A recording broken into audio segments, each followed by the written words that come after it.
In this video we're going to look at analysing speed-time graphs. We'll do two things. We'll calculate the distance travelled during a section of a journey, and we'll also calculate the acceleration from a graph. Okay, so our first question that we're going to have a look at is calculating the acceleration of an object from a graph. And we're going to look at this particular graph, and we're looking for the acceleration of the object in the first 12 seconds of its journey. To calculate acceleration, you calculate the gradient of the graph. So I'm looking for the gradient of the graph between 0 seconds and 12 seconds. So I'm going to have a look up my graph here to 12 seconds, and at 12 seconds it was travelling a speed of 30. Okay. Acceleration can be calculated by doing this formula here: change in speed divided by time. So the change in speed went from 0 to 30, and the time taken for that change in speed to occur went from 0 seconds to 12 seconds. So I'm going to do 30 divided by 12. That works out at 2.5. My unit for acceleration is meters per second squared.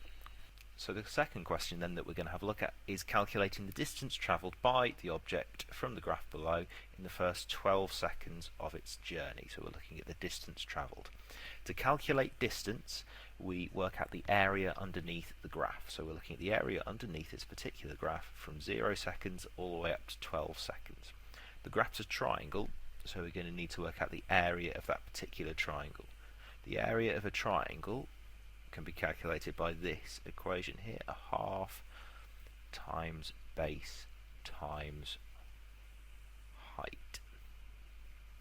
So that's going to work out the area of the graph underneath this triangle here.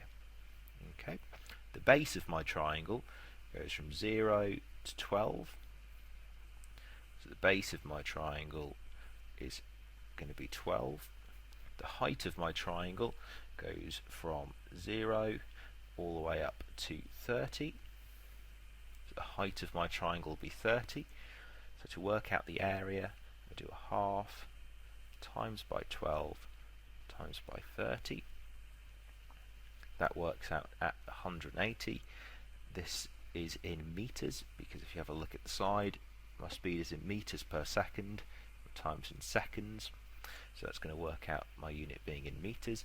So this vehicle, this object, has travelled 180 meters in the first 12 seconds of its journey. So we're going to have a look at the same sort of question here, but with a slightly more complicated graph. This is the first graph up to 12 seconds. After 12 seconds though, the journey starts to change, so we've added an extra section onto this graph. We're now looking for the distance travelled by the object in the first 30 seconds of its journey. We've worked out the first section of the graph. So up till 12 seconds, we know that it travelled 180 meters, and we worked that out by doing a half times base times height, work out the area under the graph for this triangle section here.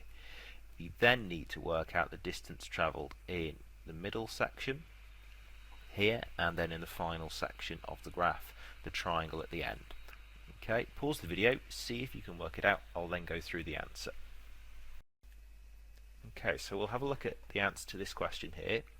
We're looking at the distance travelled in the first 30 seconds of its journey. In the previous question we worked out that the object travelled 180 meters in the first 12 seconds of its journey. We now need to find out what happened in the rest. This middle section of the graph is a square, and it goes from 12 seconds to 24 seconds. We're trying to find out the area under the line of the graph.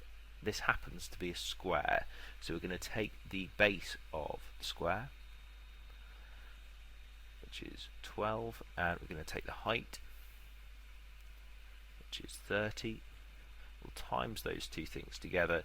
12 times 30, that works out at 360. So in that middle section, the object travelled 360 meters.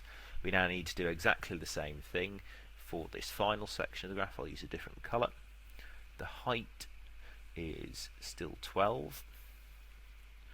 The width, the base of this section of the graph is slightly less. It goes from 12 to 30, or sorry, from 24 to 30, so that's distance of 6. This time though it's a triangle, so we need to use the same formula that we used last time. Half times base times height, and we'll do then a half times by 6 times by 12. That works out at 90 meters. Right, what we'll then do is we'll add these three distances up, the 90, the 360 and the 180. Pick another colour for that. 80, 360 and 90 meters. Okay, I'll add those three things up. That gives me a total distance of 630 meters. So in these first 30 seconds the object travelled 630 meters.